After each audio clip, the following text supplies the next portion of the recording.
This was the first time kayaks had been used in this manner of offensive action. These guys were pitted against not just the enemy, Was machen Sie hier? but the elements. The tide, the wind, absolutely everything was going against them. 1942, Britain was losing the war, and it needed to do something small and special to get back at the Germans.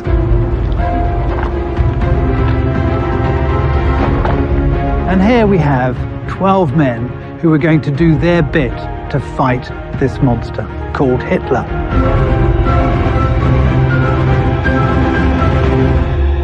The goal was to defeat Nazi Germany at all costs. À n'importe quel prix.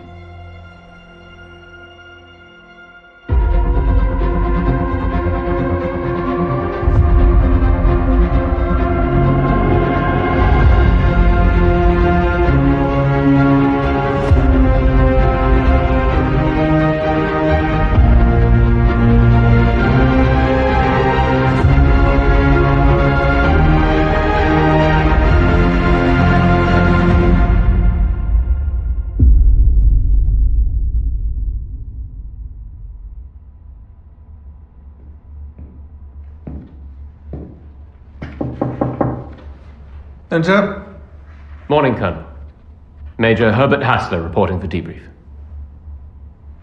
Major Hassler, please sit.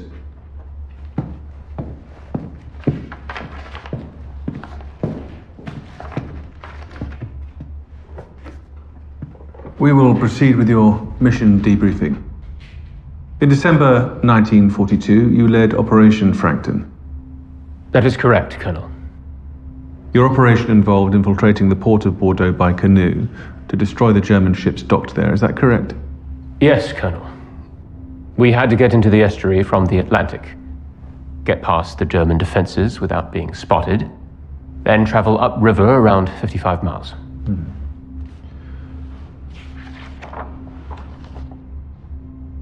Major, the human cost of your operation was extremely high. We need to understand why. Was there sufficient training? The right equipment? Were there enough of you? Colonel, this was an extremely risky mission. No one had ever tried to go so far into enemy territory with small craft before. I did my best to protect my men. I'm sure you did, Major. I'm sure you did. Tell me what happened.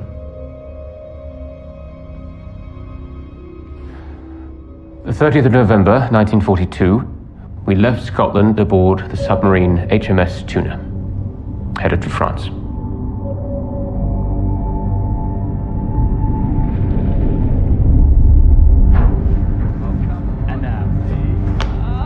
There were 12 commandos involved in the operation, plus a backup. All of us volunteers. I'd recruited my men 6 months earlier. They were ordinary young men who just wanted to fight. The men who Blondie Hassler brought around himself to build up this team were men who had something to live for, but also something to die for.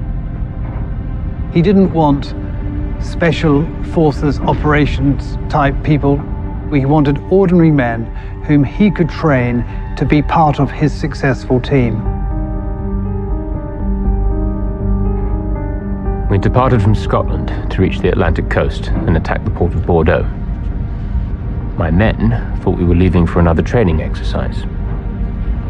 I had to keep the secret. I couldn't compromise the mission.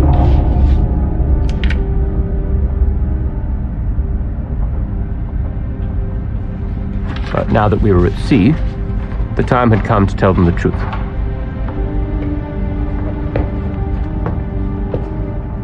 Blondie's a Royal Marine, so he's in the armed forces.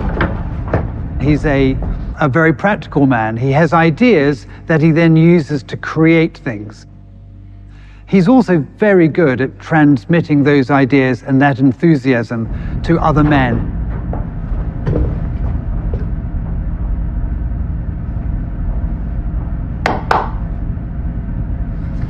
Attention, please. Gentlemen, I have to tell you something. Our operation starts now. Why couldn't you tell us earlier? I couldn't, Hewitt. No one could know, especially not the enemy.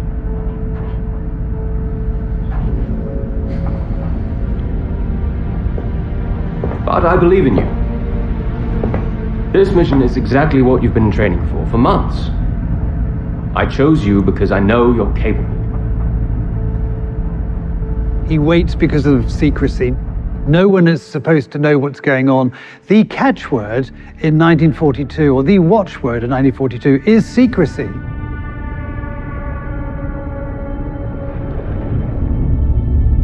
Germany already had spies all over England.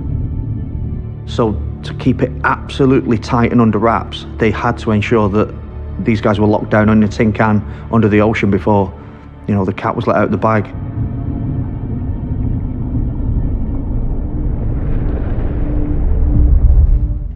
The submarine was to drop us here, around 10 miles off the Point de Grave.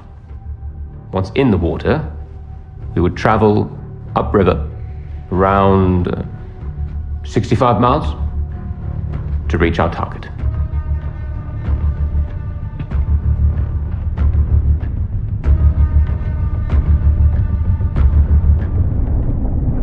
Where did the target come from? Where did Bordeaux come from? Well, what needs to be done is that a number of ships sitting in Bordeaux harbour need to be sunk. These are ships that are carrying out a trade in precious metals and precious commodities between German-occupied Europe and Japan.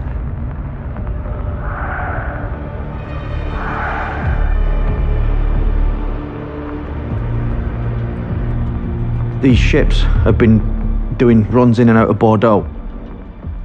They've been going around to the Far East, to Japan, to recover and import rubber, one of an important factor to keep the German war machine running, obviously. There was other items coming back from Japan, ammunition, arms, weaponry, etc. It was all run out of Bordeaux, so if they cut off this head of the snake, they would in effect cripple the war machine or the war effort throughout Europe.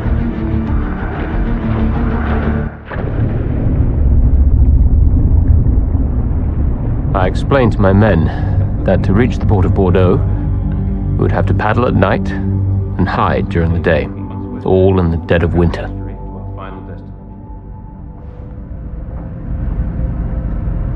Do you have any questions?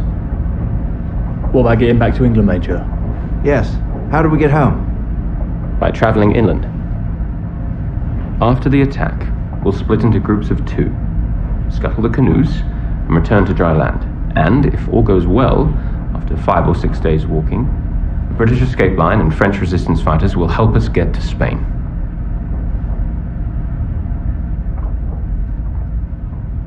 Excuse me, Major. You mean to say this escape would involve traveling hundreds of kilometers on foot? Yes. We had 5 or 6 days walk to get to our rendezvous at Ruffec. From there, local resistance forces would help us get to Spain via the Pyrenees. By traveling through occupied France, in the uniform of the Royal Marines? That's right, Colonel. But we had no other choice. It would have been impossible for the submarine that dropped us off to come back and pick us up, or even to wait for us at the mouth of the river. After the attack, it would certainly have been spotted. So you accepted this plan without any reservations?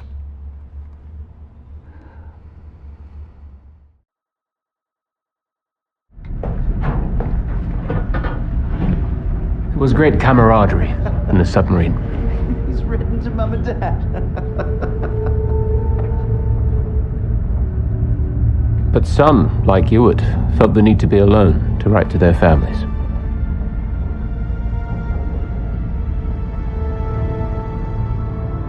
Hewitt is Scottish.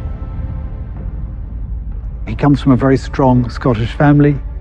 He has a girlfriend. He's a good soldier. He's well regarded, and he fits very well with the rest of the team. Hasler had already told them once they'd been briefed to write a letter back to the family. I think that was in their mind. They were to assure the family that they would be okay, but whatever happened on the mission, that they would be okay, that no harm would come to them.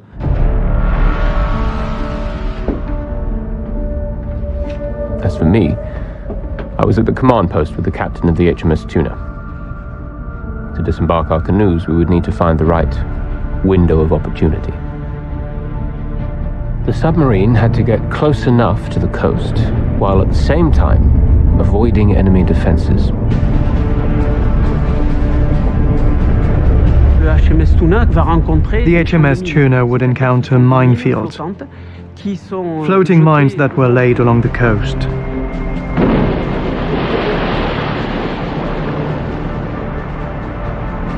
The submarine took enormous risks to get as close as possible to the coast to disembark these men. On the 7th of December, at around 5 p.m., the captain finally gave me permission to disembark. Let's go. We were finally at sea, around 95 miles from the port of Bordeaux. The disembarkation had damaged one of the canoes, so 2 of us were left aboard the submarine.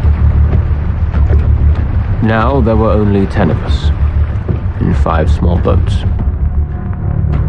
It was impossible to attack Bordeaux from the air. There would have been too many civilian casualties. So I was asked to devise another plan.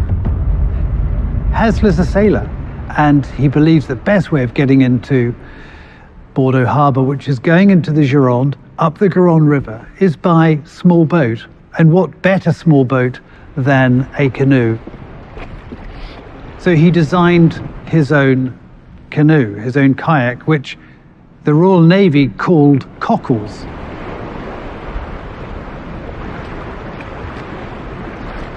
And don't forget, if your boat overturns, signal your presence by imitating a seagull's call. Right, let's go.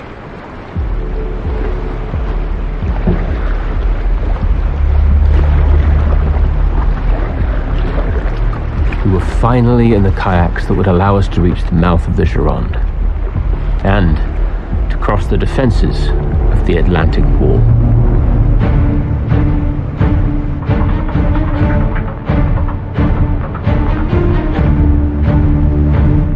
The Atlantic Wall is a massive physical defensive effort by the Germans all the way around the French coast. Millions and millions of tons of concrete are poured into gun emplacements and batteries and defensive positions. The Atlantic Wall exists to stop an Allied invasion of France. They knew that one day the British and or the Americans, or both of them, would re-invade France. I think it was single-minded, pure single-minded, that we can do it. No matter what was thrown against them, no matter the hardships, the enemy, no matter what was thrown at these guys, they were single-minded in their outcome, that they would, as a section, as a team, as a group, get to Bordeaux.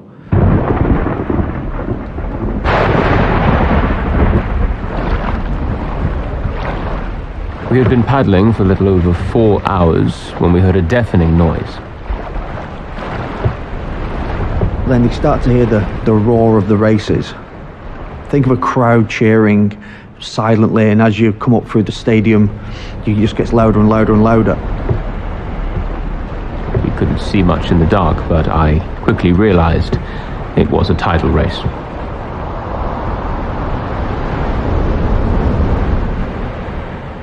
A tidal race, Major? Yes, Colonel. It is a breaking wave produced by the current of the water flowing out of the estuary, hitting the waves flowing towards the estuary from the ocean. And this could not have been anticipated? There was nothing to suggest it would be so powerful. No map, no nautical information. We were taken by surprise. especially as I had not given them training on how to cope with this kind of phenomenon.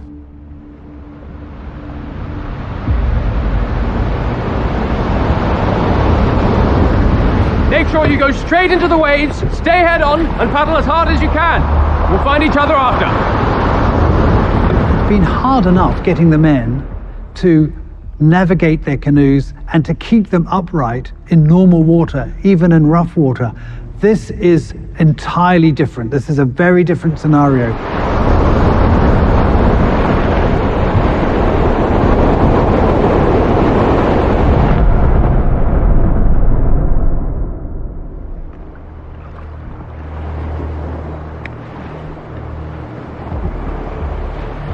We dealt with it as best we could. And when things were calm again, I tried to find my men.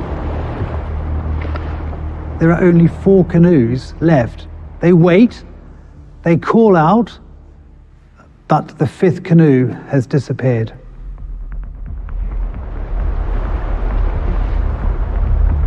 I had to face the facts.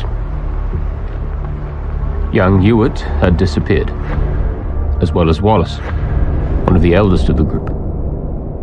Wallace is a very steady guy. He's a nice guy. He's well regarded in the group. He's almost like the elder statesman. I mean, he's as old as Blondie Hasler. But he's an anchor. He's an emotional anchor for the rest of the men. We were down to 8, spread across 4 kayaks. And our approach had only just begun. Numb from the cold after 5 hours of paddling, we caught sight of the Pointe de Grave and its lighthouse, which signaled the mouth of the Gironde.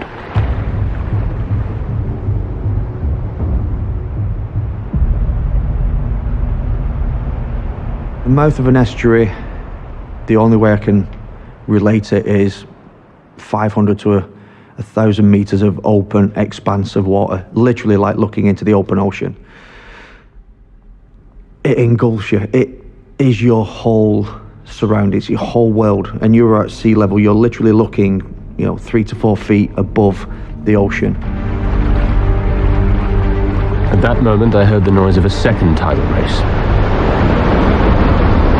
even more violent than the first.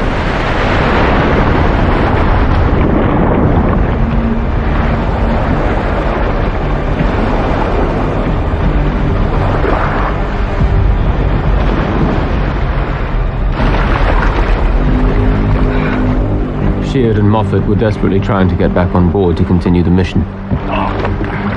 But I could see they wouldn't make it. Their canoe was full of water.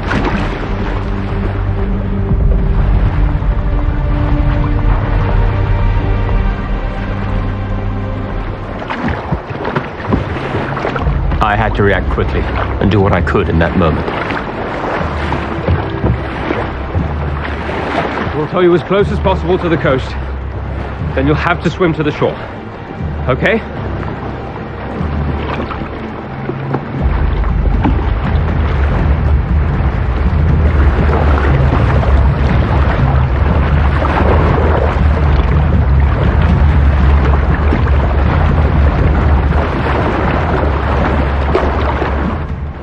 So we started our towing operation.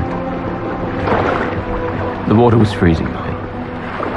I didn't know how long they'd survive. These guys didn't have specialist clothing that we have now. If we enter the water, we were wearing survival suits. They had woolen jumpers, woolen inner suits, silk undergarments, nothing that would really prevent water from getting to their body. The minute water touches your skin, it starts to pull the temperature out of you. In the water, they would have been going down with hypothermia within several minutes. You are either get out of the water or you are dying. These guys were literally going grey in front of him from hypothermia, from the blood being pulled into the core to protect the vital organs.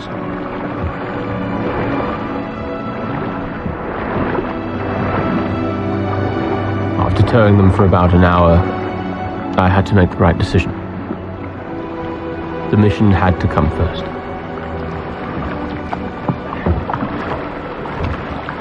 I'm dreadfully sorry, but we must leave you here. You must swim to the shore. It's not far. All right. I understand, sir. Thank you for towing us this far. God be with you.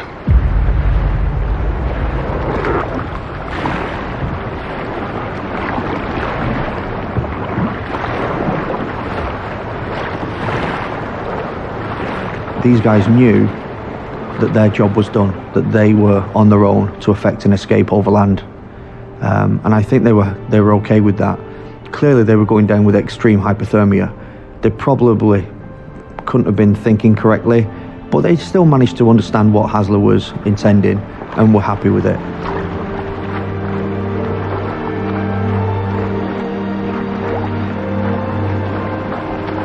Sheard was married, he was 27 years old. Not everyone had or was married, not everyone had a girlfriend, but Sheard was, and that sets him apart. Moffat would have been a conscript into the Navy. He was young, he was a young soldier, he was very close to his parents, his family were important to him. From then on, we were down to 3 canoes left to continue the mission.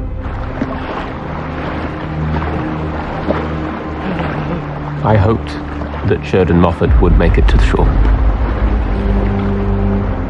But in reality, they had very little chance.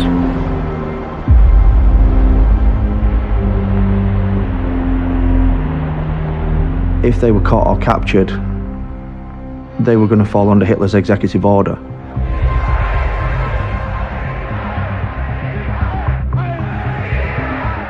Hitler had determined secretly that any commandos captured attacking targets in Europe would be arrested, given a quick interrogation, and then executed. That was the Commando Befehl, the commando order. He knew that he was going against the laws of war.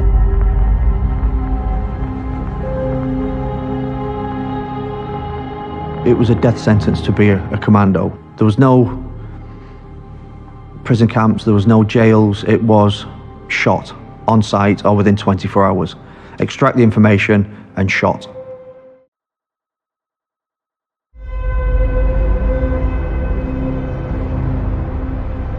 A few hours after disembarking, we arrived at the estuary, one of the most sensitive areas of our journey, at the heart of the Atlantic Wall.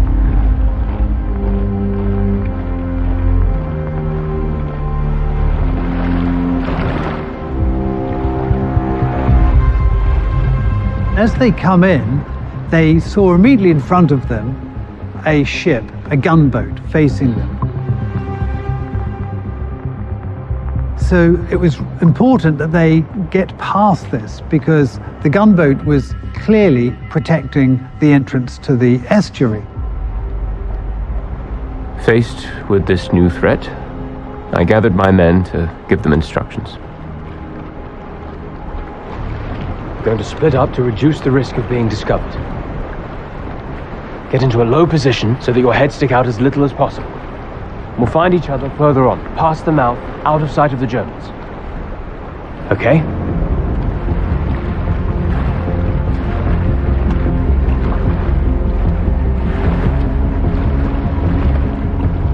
The passage was extremely risky, but it was the last stage before traveling upriver through the estuary and the beginning of our final approach to Bordeaux.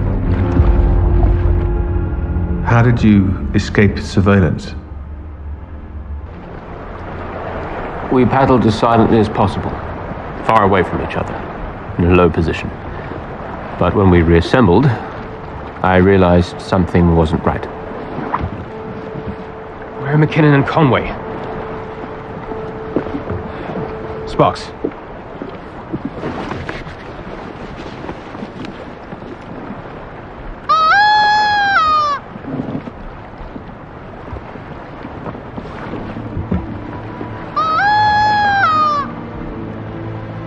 I didn't know if McKinnon and Conway had been spotted, if they had capsized, but we were down to 4 men to undertake our attack.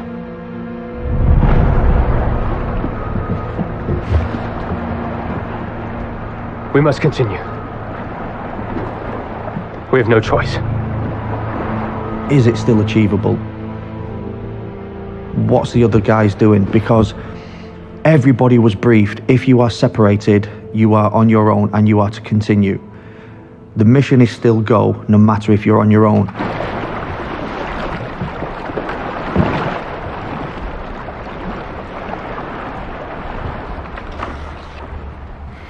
In spite of these losses, you successfully completed the first stage of your mission. You managed to get into the estuary. Yes, Colonel. We were in occupied France. I was still hopeful that I might find them again later. I was also worried that they might have been captured. If they talked, it would be the end of our mission. But I couldn't let any of that show. The operation had to continue.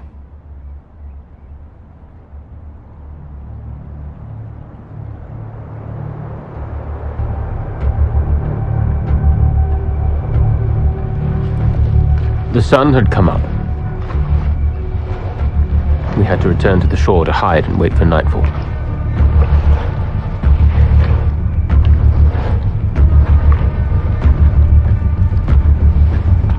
Near the Pointe aux Oiseaux, we crossed an enormous mudflat.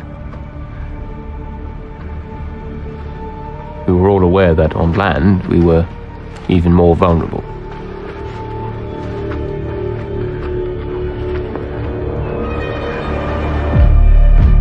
But we had been trained to operate in the shadows.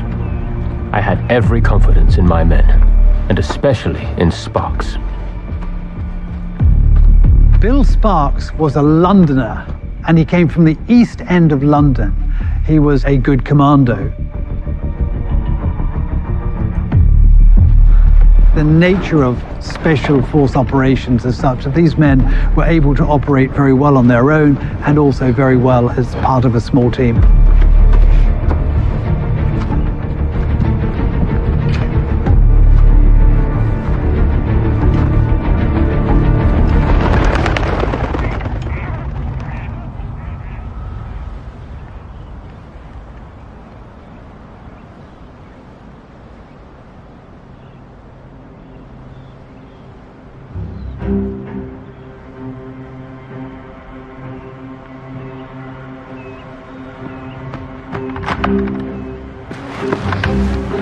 Was machen Sie hier? Was machen Sie hier?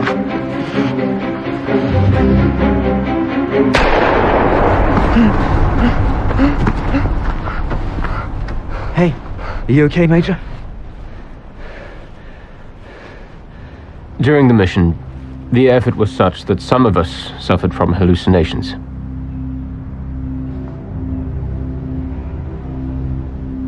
But we had to stay focused on our objective. The port of Bordeaux was now around 60 miles away.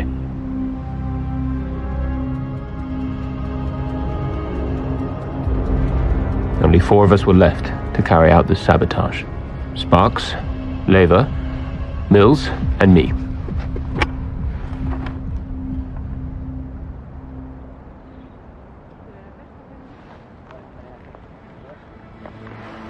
While we waited for nightfall, I heard voices in the distance.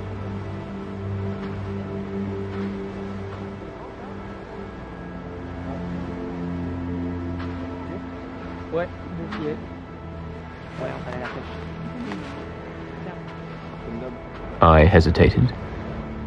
I wondered whether we should leave quickly to avoid being exposed, or take advantage of their presence to ask for help. It could have been tension on his part where does he break cover to have that conversation with the locals?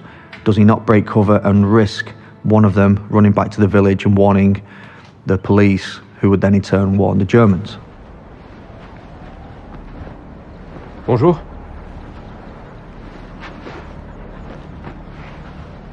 On est des soldats anglais. Est-ce que vous pourriez garder le silence sur notre présence ici? J'y crois pas trop, hein. Y a pas d'anglais par ici. Des Allemands. Well, if you were a Frenchman and you had a man in camouflaged uniform lying on the bank of a river inside German-occupied territory, coming up to you saying, "Hello, we're British," would you believe them? If I was a Frenchman, I don't believe you. Because if you accepted that they were British and they weren't, you'd be shot. Bon, je peux rien vous promettre, mais vous pouvez vous cacher là-bas. Okay, merci. Major, what did you do after this encounter? We went off to hide, to wait for nightfall. But I was worried that the fishermen might give away our location. How far away were you from Bordeaux? 60 miles, more or less. At that stage, we were far from being home and dry.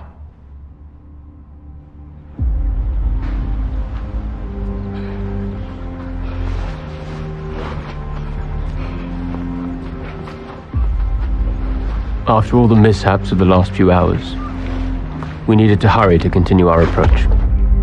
The port of Bordeaux was still very far away. We paddled as quickly and quietly as possible.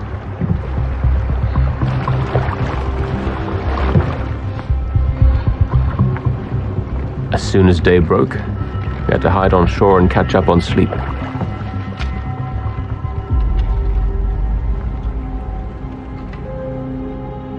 And as soon as night fell, we could set off again, hoping that luck would be on our side.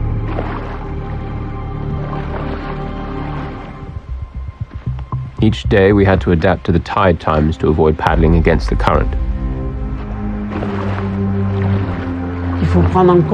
They have to take the tides into account, which is important because they will use the ebb and flow to sail throughout the operation. Kayaks are quite fragile boats. We're talking about 550 to 60 pounds, including the man and equipment. Since our departure, we had traveled many miles.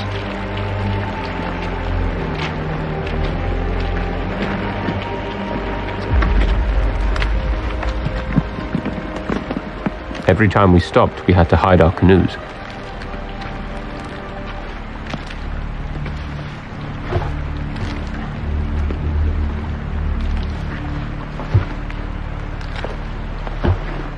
And on the morning of the 11th of December, we reached Bassens, 3 miles from the port of Bordeaux.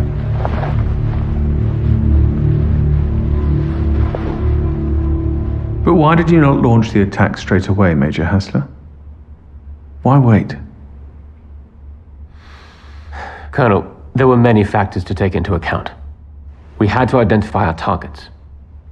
If we had attacked straight away, we would not have had enough time to escape. And we had to wait for the tide to start going out, to take advantage of the current. Impatience on our part might put to waste all the work that had been done over the past months. What happened then, Major?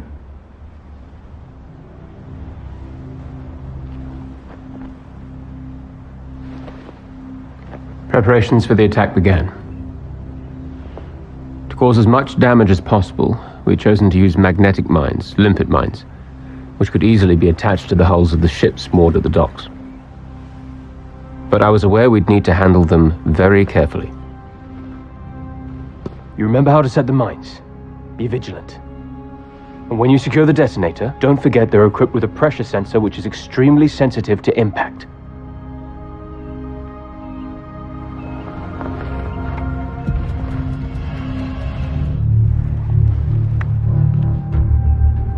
Around 9, I saw that the tide was starting to go out, and that the activity in the port had calmed down. It was time to act. Gentlemen, the fateful moment has come. Prepare to attack.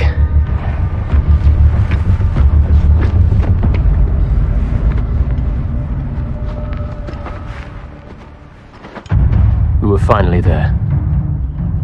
Port of Bordeaux and its ships were within arm's reach.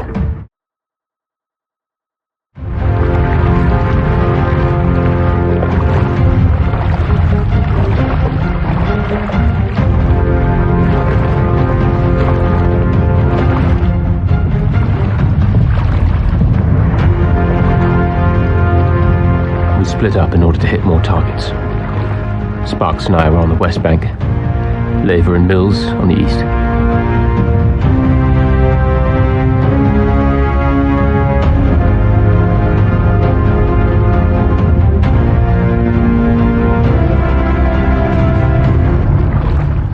It's a difficult decision to make as a soldier because you want to usually concentrate your force. But with only 2 canoes left and some big targets at Bassens opposite them and some other big targets in Bordeaux, Blondie made the right decision, which was to split his forces.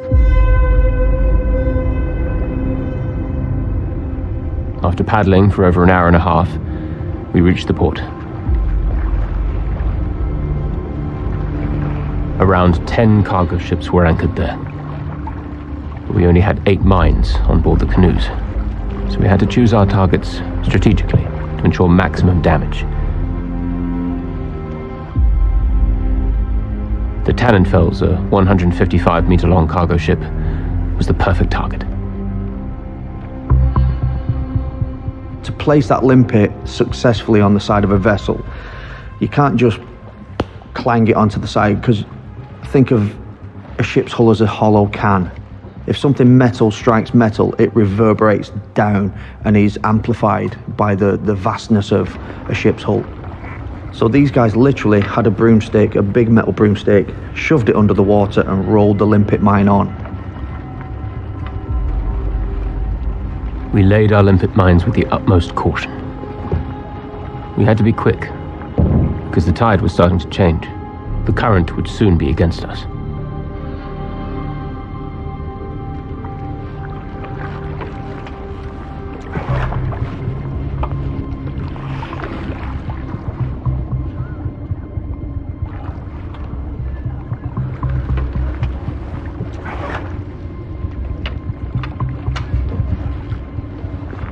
But as we were finishing installing the charges, we were seized by fear. They could hear the boots of the German sentry walking above them, shining his torch on the river. And they don't know whether they've been spotted. I thought this was our final hour. I never felt so vulnerable.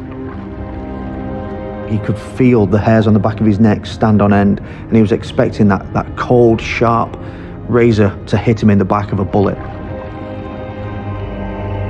The torchlight shone and then turned and recovered back. Nothing happened.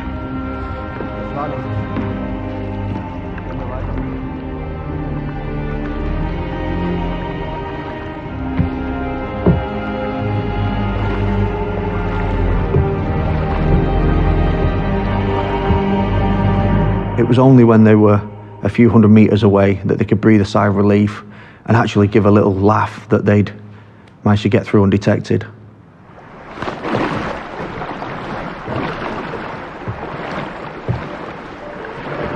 We went back down the river, paddling with all our might.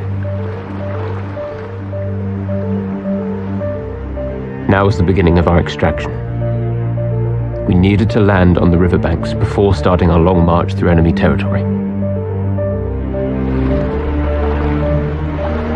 But first, we had to find the others.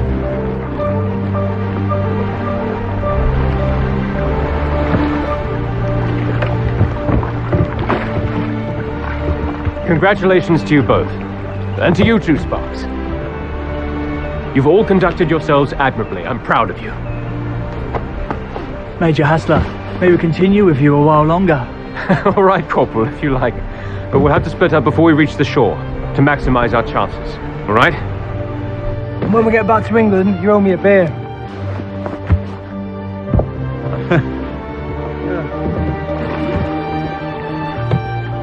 We had 100 miles to cover in the middle of winter to reach our rendezvous at Ruffec. We'd have to go through Spain to get back to England. We'd survived until now, but we were far from being out of the woods. Major, according to our intelligence, the mines exploded as planned, and 4 cargo ships were severely damaged. Thanks to your audacity, your ingenuity, but also your tenacity. You succeeded in damaging a crucial link in German maritime traffic. Using conventional tactics would almost certainly have required thousands of men and caused the loss of human lives.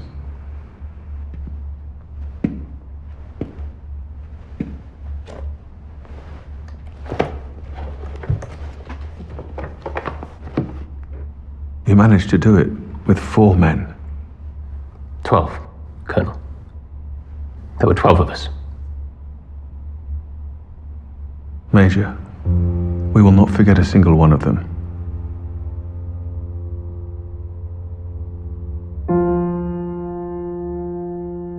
So this is a letter by Marine Ewart that he wrote on tuna.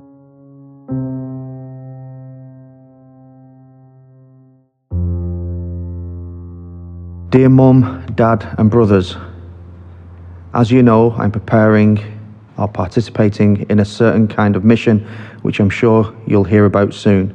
I hope that what we have done helps to end the mess we are in and makes a decent and better world. I have a feeling... Wow.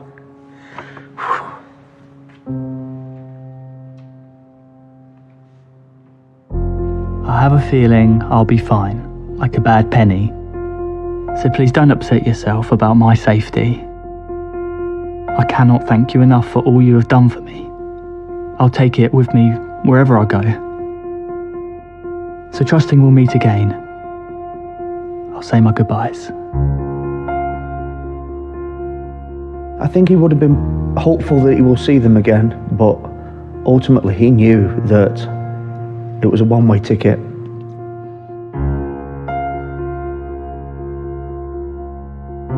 This story should be remembered because individuals volunteered knowing back of their heart that they wouldn't return, that they were willing to lay down their lives for a country that wasn't their own. The little man laid down his life for the greater good.